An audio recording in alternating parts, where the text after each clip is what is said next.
Jaya Radha Madhava Punya Bihari.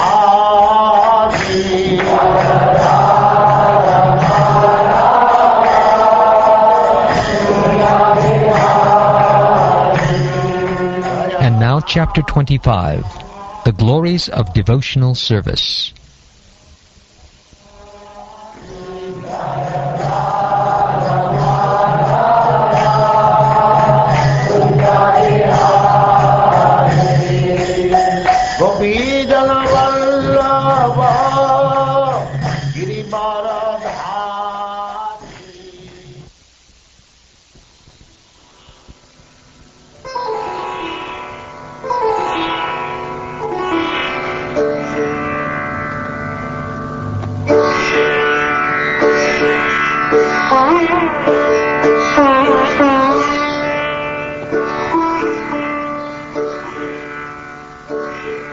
Sri Shonaka said, although he is unborn, the Supreme Personality of Godhead took birth as Kapila Muni by his internal potency. He descended to disseminate transcendental knowledge for the benefit of the whole human race. There is no one who knows more than the Lord himself. No one is more worshipable or more mature a yogi than he.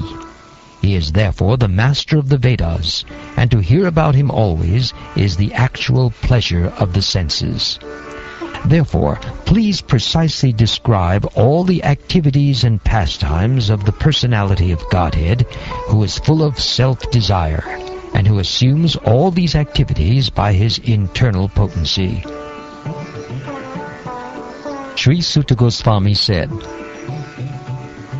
the most powerful sage, Maitreya, was a friend of Vyasadeva. Being encouraged and pleased by Vidura's inquiry about transcendental knowledge, Maitreya spoke as follows. Maitreya said, when Kardama left for the forest, Lord Kapila stayed on the strand of the Bindu Sarovara to please his mother Devahuti. When Kapila, who could show her the ultimate goal of the absolute truth, was sitting leisurely before her, Devahuti remembered the words Brahma had spoken to her, and she therefore began to question Kapila as follows. Devahuti said, I am very sick of the disturbance caused by my material senses. Sense disturbance, my lord, I have fallen into the abyss of ignorance. Your lordship is my only means of getting out of this darkest region of ignorance, because you are my transcendental eye, which, by your mercy only, I have attained after many, many births. You are the Supreme Personality of Godhead, the origin and Supreme Lord of all living entities. You have arisen to disseminate the rays of the sun in order to dissipate the darkness of the ignorance of the universe. Now be pleased, my Lord, to dispel my great delusion. Due to my feeling of false ego, I have been engaged by your Maya and have identified myself with the body and consequent bodily relations. I have taken shelter of your lotus feet, because you are the only person of whom to take shelter. You are the axe which can cut the tree of material existence. I therefore offer my obeisances unto you, who are the greatest of all transcendentalists, and I inquire from you as to the relationship between man and woman, and between spirit and matter.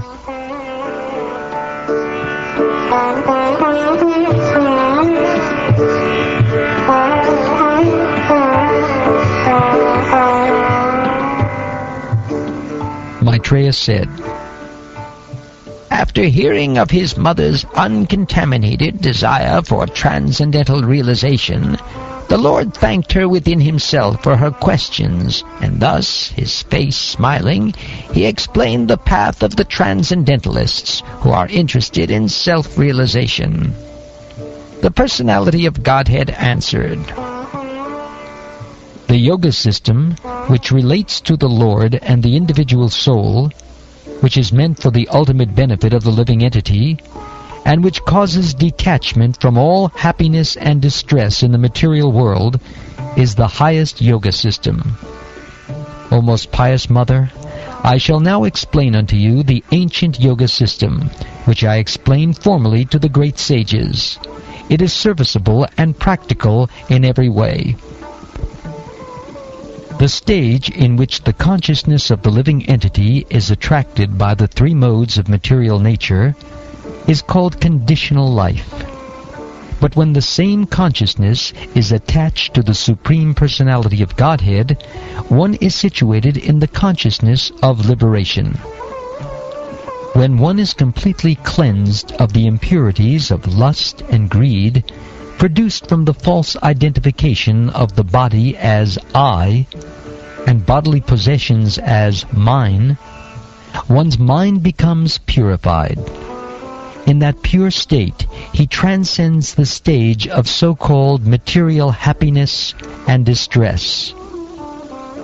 At that time, the soul can see himself to be transcendental to material existence, and always self-effulgent, never fragmented, although very minute in size.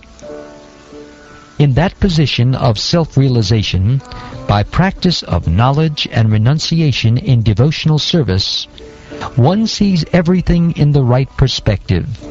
He becomes indifferent to material existence, and the material influence acts less powerfully upon him. Perfection in self-realization cannot be attained by any kind of yogi unless he engages in devotional service to the Supreme Personality of Godhead, for that is the only auspicious path. Every learned man knows very well that attachment for the material is the greatest entanglement of the spirit soul. But the same attachment, when applied to the self-realized devotees, opens the door of liberation. The symptoms of a sadhu are that he is tolerant, merciful, and friendly to all living entities. He has no enemies. He is peaceful. He abides by the scriptures, and all his characteristics are sublime. Such a sadhu engages in staunch devotional service to the Lord without deviation. For the sake of the Lord, he renounces all other connections, such as family relationships and friendly acquaintances within the world. Engage constantly in chanting and hearing about me, the Supreme Personality of Godhead, the sadhus do not suffer from material miseries, because they are always filled with thoughts of my pastimes and activities. O my Mother, O virtuous Lady, these are the qualities of great devotees who are free from all attachment. You must listen to such holy men, for this counteracts the pernicious effects of material attachment. In the association of pure devotees, discussion of the pastimes and activities of the Supreme Personality of Godhead is very pleasing and satisfying to the ear and the heart.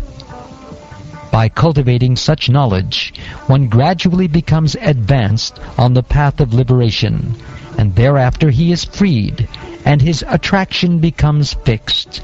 Then real devotion and devotional service begin. Thus, consciously engaged in devotional service, in the association of devotees, a person gains distaste for sense gratification, both in this world and in the next, by constantly thinking about the activities of the Lord. This process of Krishna consciousness is the easiest process of mystic power. When one is actually situated on that path of devotional service, he is able to control the mind. Thus, by not engaging in the service of the modes of material nature, but by developing Krishna consciousness, knowledge in renunciation, and by practicing yoga, in which the mind is always fixed in devotional service unto the Supreme Personality of Godhead, one achieves my association in this very life, for I am the Supreme Personality, the absolute truth. On hearing this statement of the Lord, Devahuti inquired, "What kind of devotional service is worth developing and practicing to help me easily and immediately attain the service of your lotus feet?" The mystic yoga system, as you have explained, aims at the Supreme Personality of Godhead and is meant for completely ending material existence. Please let me know the nature of that yoga system. How many ways are there by which one can understand in truth that sublime yoga? My dear son, Kapila, after all, I am a woman. It is very difficult for me to understand the absolute truth because my intelligence is not very great. But if you will kindly explain it to me, even though I am not very intelligent, I can understand it and thereby feel transcendental happiness.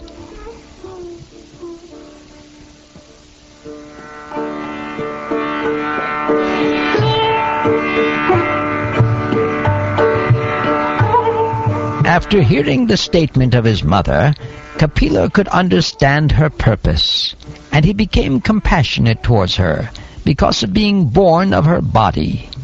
He described the Sankhya system of philosophy, which is a combination of devotional service and mystic realization, as received by disciplic succession. Lord Kapila said, "The senses are symbolic representations of the demigods, and their natural inclination is to work under the direction of the Vedic injunctions. As the senses are representatives of the demigods, so the mind is the representative of the Supreme Personality of Godhead. The mind's natural duty is to serve. When that service spirit is engaged in devotional service to the Personality of Godhead without any motive, that is far better even than salvation. Bhakti, devotional service, dissolves the subtle body of the living entity without separate effort, just as fire in the stomach digests all that we eat.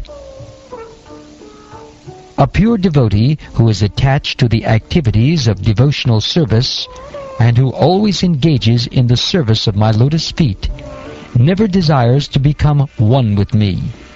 Such a devotee who is unflinchingly engaged always glorifies my pastimes and activities. O my mother, my devotees always see the smiling face of my form, with eyes like the rising morning sun. They like to see my various transcendental forms, which are all benevolent, and they also talk favorably with me. Upon seeing the charming forms of the Lord, smiling and attractive, and hearing His very pleasing words, the pure devotee almost loses all other consciousness. His senses are freed from all other engagements, and he becomes absorbed in devotional service. Thus, in spite of his unwillingness, he attains liberation without separate endeavor. Thus, because he is completely absorbed in thought of me, the devotee does not desire even the highest benediction obtainable in the upper planetary systems, including Satyaloka. He does not desire the 8 material perfections obtained from mystic yoga, nor does he desire to be elevated to the kingdom of God. Yet, even without desiring them, the devotee enjoys, even in this life, all the offered benedictions. My dear mother, devotees who receive such transcendental opulences are never bereft of them. Neither weapons nor the change of time can destroy such opulences. Because the devotees accept me as their friend, their relative, their son, preceptor, benefactor, and supreme deity, they cannot be deprived of their possessions at any time. Thus the devotee who worships me, the all-pervading Lord of the universe, in unflinching devotional service, gives up all aspirations to be promoted to heavenly planets, or to become happy in this world with wealth, children, cattle, home, or anything in relationship with the body. I take him to the other side of birth and death. The terrible fear of birth and death can never be forsaken by anyone who resorts to any shelter other than myself. For I am the Almighty Lord, the Supreme Personality of Godhead, the original source of all creation, and also the Supreme Soul of all souls. It is because of my supremacy that the wind blows out of fear of me, the sun shines out of fear of me, and the Lord of the clouds, Indra, sends forth showers out of fear of me. Fire burns out of fear of me, and death goes about taking its toll out of fear of me. The yogis, equipped with transcendental knowledge and renunciation, and engaged in devotional service for their eternal benefit, take shelter of my lotus feet, and since I am the Lord, they are thus eligible to enter into the kingdom of Godhead without fear. Therefore, persons whose minds are fixed on the Lord engage in the intensive practice of devotional service. That is the only means for attainment of the final perfection of life.